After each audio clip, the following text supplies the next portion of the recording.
Assalamualaikum warahmatullahi wabarakatuh.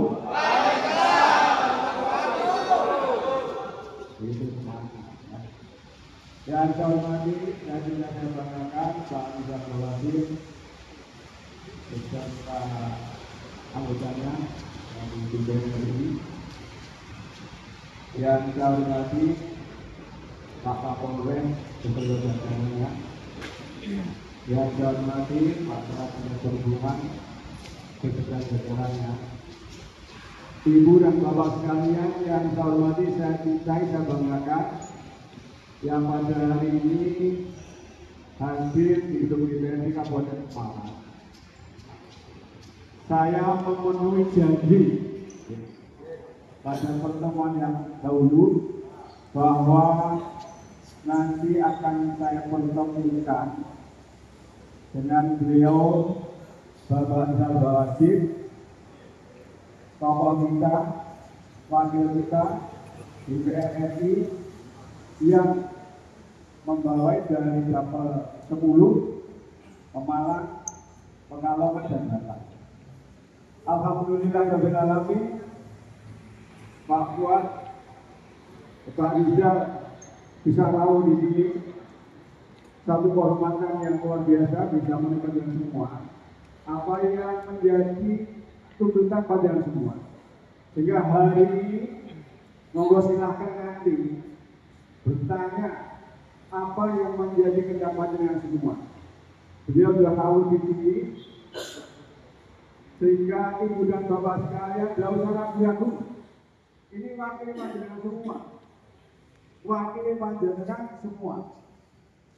Kemarin saya berjanji pada semua bahwa hari ini sudah terbukti. Monggo nanti disampaikan apa-apa yang menjadi keinginan panjenengan yang difasilitasi oleh Bung Andi Rustono. Terima kasih Pak Andi Rustono yang telah menampung aspirasi rakyat Malang. Yang biasanya ada aspirasi, biasanya Pak Bung Andi Rustono menyampaikan. Alhamdulillah hari ini bisa berjalan dengan tertib. Mudah-mudahan sampai akhir nanti bisa berjalan dengan tertib. Itu saja yang bisa kami sampaikan. Sepenuhnya monggo Pak Rizal untuk bisa menyampaikan.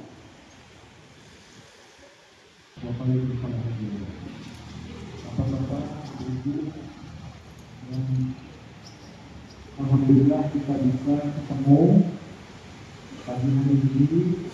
Nanti kita buka ini diskusi saja apa saja yang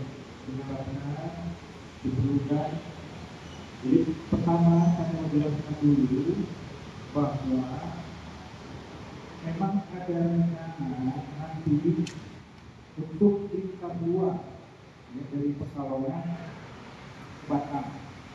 Ya, cuma uangnya belum ada Bapak Ibu karena masalah efisiensi negara. Jadi mungkin nanti kalau 2 tahun lagi ada kebijakan dari pemerintah Prabowo Gibran mengenai anggaran itu kita bisa laksanakan. Jadi proposal untuk kita bikin lingkar luar nanti Pekalongan Batam itu ya itu sudah ada, tapi belum bisa karena anggarannya belum ada. Itu poin pertama. Yang kedua, bahwa dari tahun ke tahun ya, sudah beberapa tahun sampai saya diskusi dengan Habib Lutfi, dengan tokoh-tokoh agama di sana di Pekalongan, Pekalongan sama Batam ya. Itu mereka agak muak dengan banyaknya truk-truk yang lewat pusat kota. Jadi sebenarnya efeknya itu bukan di Pemalang, tapi efeknya itu ada di kota Pekalongan sama Batam. Karena pusat kotanya lewat. Kalau Pemalang ini tidak lewat, betul ya? Ini kan lewat Pantura, jadi tidak ada efek. Efeknya itu ada di pusat kota Pekalongan sama kota Batam. Itu Pemda agak kesel dia. Bagaimana solusinya ini? Nah, karena ini jalan nasional, makanya ada wewenang DPR RI. saya berinisiasi untuk ke Kementerian Perhubungan.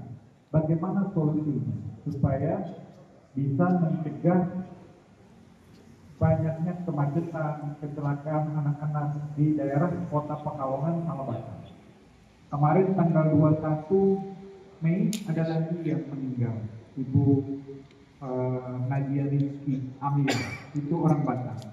Jadi sedang lewat, auto truk merobos lampu merah, naik motor. Jadi yang disayangkan di sana adalah kendaraan-kendaraan motor. Nah, efek dari itu kita berdiskusi semua dengan tokoh-tokoh agama. Siapa yang berani? Saya yang berani. Saya berani mengajukan ini, walaupun ini jalan nasional, karena efeknya sangat berat untuk di Kota Pekalongan, bapak-bapak, ibu-ibu di Kota Batam, bukan Pemalang. Ya. Ibu-ibu, bapak-bapak ini datang gara-gara efek itu.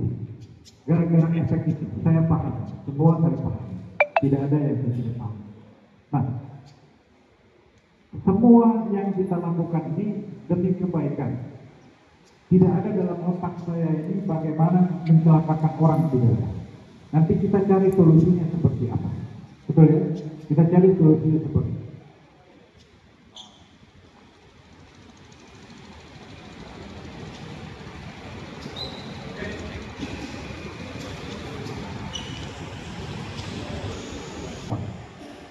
Apa unek-unek dari ibu-ibu, bapak-bapak, silakan bisa disampaikan ke saya. Bahasa program ini program sementara, ya sementara yang kita akan lakukan sampai nanti ada lingkar luarnya. Jadi sampai ada lingkar luar kita bisa usahakan. Jadi ada 2 poin yang parah di Pekalongan. Itu masalah rob, ya rob itu bukan Pekalongan lagi, sama Ulu Jami. Itu juga janji saya. Kita beresin masalah robnya gimana dengan tanggul raksasa itu. Nah, kita mau raksasa nanti dari Jakarta langsung lengkap ke Pekalongan dan Ulu Jami. Itu targetnya. Jadi tidak lewat Bekasi dulu, Cirebon dulu, kemana-mana. Kita maunya ke sana. Yang kedua adalah masalah truk. Itu di Pekalongan isu-isunya. Sehingga Kota Pekalongan sama Banten itu kotor sekali. Kalau bapak-bapak, ibu-ibu lihat ya, di pinggir dekat jalan kereta itu Pantura itu kotor semua, toko-toko. Jadi mereka mengharapkan ada perubahan. Nah, efek dari situ kenanya sini. Karena apa? Tidak ada pintu tol selain ini, selain Gandulan. Kalau kita pakai tol yang di Wiradesa, ya kan ada tuh Wiradesa ya, ke kanan, terus Kajen. Nah itu jalannya kecil, Pak, Bapak, Ibu, jalannya kecil. Kasian sekali nanti truk rusak semua, nanti penduduk di sana juga akan marah kalau lewat Wiradesa lewat itu. Nah, untuk masalah tolnya, kami sudah minta kepada pengusaha tol secara resmi itu pada saat yang tolnya di sini Pemalang, dan nanti di Kandeman itu otomatis akan keluar diskon untuk 20%. Sekarang kalau misalnya tolnya itu 50.000 untuk kendaraan biasa, untuk truk tembus tiket 76.000. Kalau kena tap 20%, hampir sama dengan kendaraan biasa. Itu kita sudah usahakan. Dan pengusaha tol setuju. Jadi khusus ini, tidak ada yang seperti ini, kita dapat diskon 20%. Jadi supir truk itu kalau lewat sini, tap dia, tap Pemalang. Nanti di Kandeman, dia tap lagi, tap sudah langsung keluarnya cuma 50.000. Jadi sudah dapat diskon secara otomatis. Itu komputerized kita sudah atur supaya bisa dapat fasilitas itu.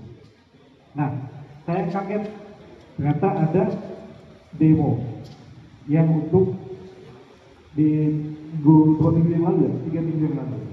Saya mau dengar apa masalahnya.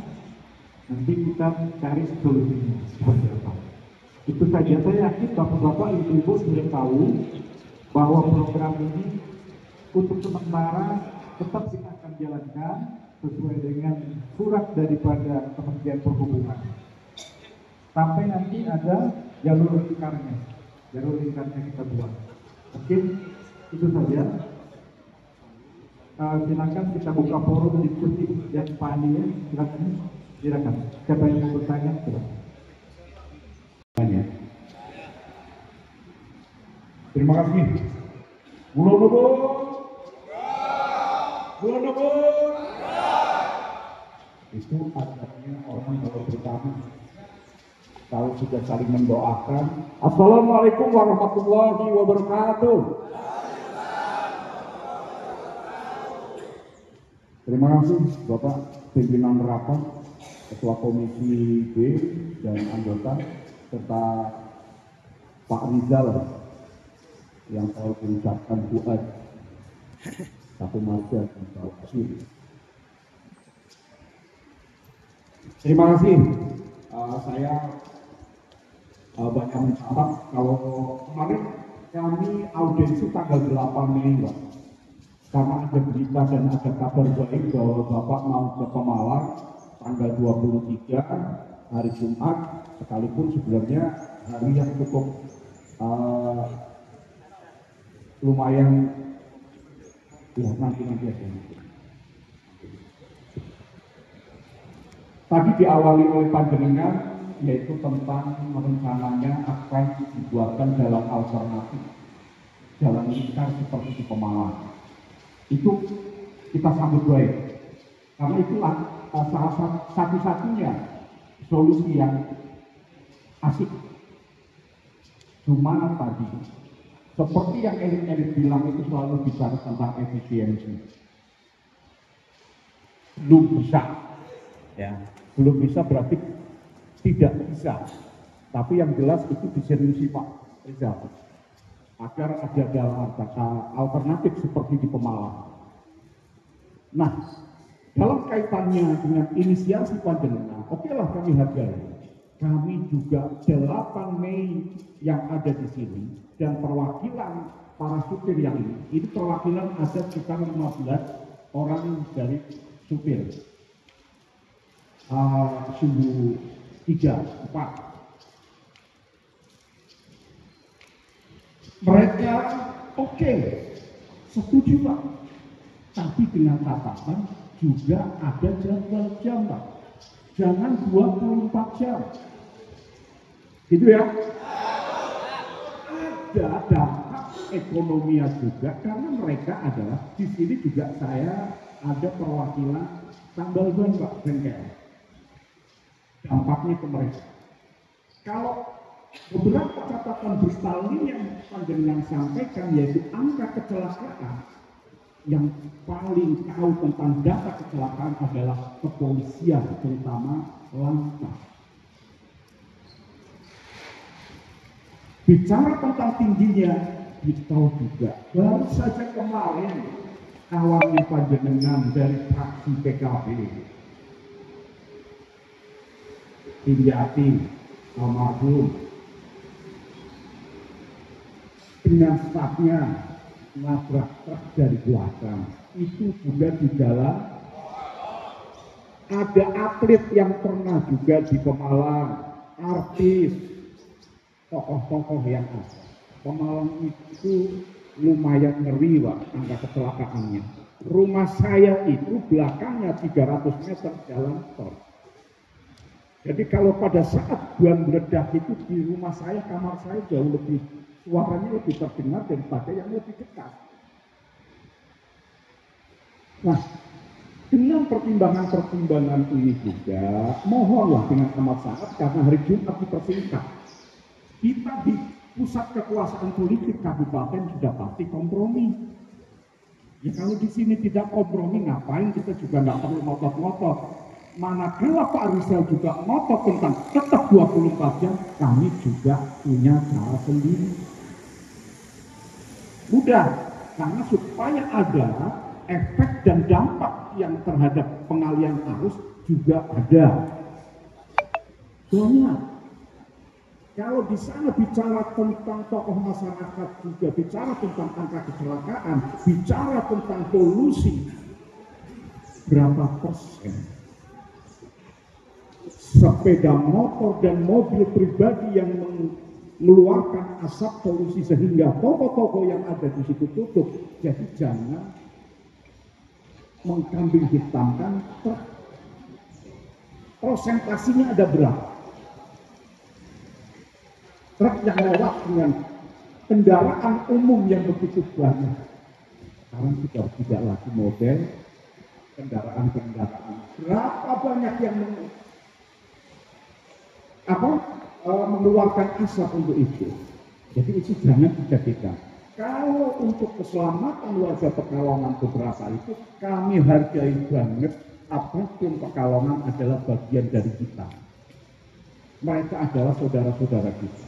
Tapi janganlah tentang bicara tentang angka kecelakaan di tol itu sangat tinggi daripada di jalan Pantura. Tetapi nanti akan ada terjadi juga pembunuhan secara ekonomi, dampak itu ada juga bengkel, UMKM, dan ingat, para supir yang didiskon 20% ini juga tidak bisa diklaim ke perusahaan mereka. Ya, wong mau bawa mobil truk, mau nyupiri truk bawa ke sini saja, masuk mereka waktu di SP lah. Padahal asik kalau truknya masuk di sini gitu. Dan parkir saja sehari kan lumayan. Terus mobilnya sampai nggak bisa keluar. Itu aja khawatir. Nah, pada saat itu mereka sosialisasikan sampai ke bos-bos mereka, itu nggak bisa diklaim. Itu harus jadi tanggungan biaya supir. Itu aja sebenarnya. Jadi mohon dengan amat sangat, biar UMKM, biar para bengkel juga hidup, biar juga para supir balik ke anak surahane diberi waktu jam. Kami juga sangat menghargai sekali upayanya panjenengan untuk bisa jadi ada jalan alternatif Pekalongan seperti di Semarang. Wis gampang aja baik. Jadi kawan-kawan itu soal rambu urusannya di silakan. Soal tilang urusannya kepolisian, ada dasarnya. Kalau belum ada dasarnya, mohon dengan amat sangat, kami akan membantah. Tetapi salah satu cara solusi, tolong Mas dicoba atau nanti dengan regulasi yang sudah bisa dipakai oleh pihak aparat, ya monggo. Satu-satunya adalah kompromi kita agar ada jadwal-jadwal tertentu yang boleh dan tidak boleh lewat. Mereka mau nggak? Siap ya? Bukan terus 24 jam. Jadi soal solusi di jalan itu, ayo kita hitung-hitungan. Kalau soal angka kecelakaan, ayo kita hitung-hitungan. Saya kayaknya sudah mempersiapkan uling-uling berita tentang kecelakaan di tol dan di Pantura. Ternyata lebih tinggi di atas kok. Tetapi upaya panjenengan itu selalu saya dukung juga Pak. Tapi sampean juga harus mendukung kawan-kawan agar ada jalan tengah. Sudah. Dijadwal jam sekian tidak boleh lewat. Kalau masih tetap lewat, silakan tilang. Silakan ada tindakan. Itu salah satu alternatif agar mereka bisa sama-sama hidup. Biar para supir juga, karena nggak ada jaminan untuk ke perusahaan bisa diklaim pengeluaran mereka, dan di atas juga tambal bannya juga mahal. Kalau di bawah 60.000, di atas berapa? 100 sampai 200. Jalan tol maksudnya. Nambah angin beda maning. Kali-kali baik Pak sampean kempes nang tol. Dan harus di rest area kan. Lah kalau jebluke nang tengah-tengah nih. Kados menika mawon sangat-sangat menghargai sekali upaya panjenengan, tapi kami juga perlu mendukung panjenengan upaya agar ada jalan alternatif di Pekalongan. Begitu ya? Terima kasih. Semoga bareng karena panjenengan ini ya juga hari Jumat dan sampai sekarang saya belum pindah dari Muslim saya ke Hindu. Terima kasih. Wassalamualaikum warahmatullahi wabarakatuh. Assalamualaikum warahmatullahi wabarakatuh.